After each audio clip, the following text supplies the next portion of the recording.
Bir echki менен жети улак болуптур. Энеси дайыма эскертип турат экен жети улакка. Эшикти эч кимге ачпагыла деп айтчу экен.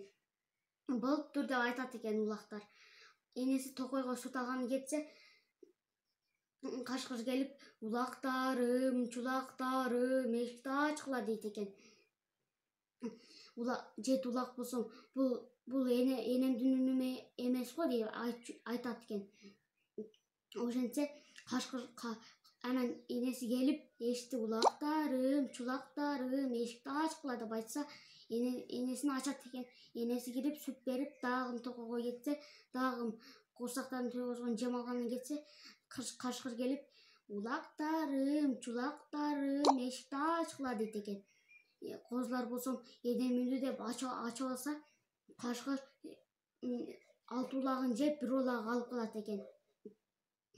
Анан энеси келсе, эшик ачык, үйдүн ичинде эч ким жок, анан бир эчкиси чыгат экен дагы. Энеси айтат экен, улактарым, эмне үчүн эшикти ачтыңар деп айтат экен. Айтса, кашкыр болсо мынтет экен. Мен козулардын бирөөсүн да жебедим дейт. Айтса, таң калып, анан эчки болсо, баягы мүйүзү менен кашкырдын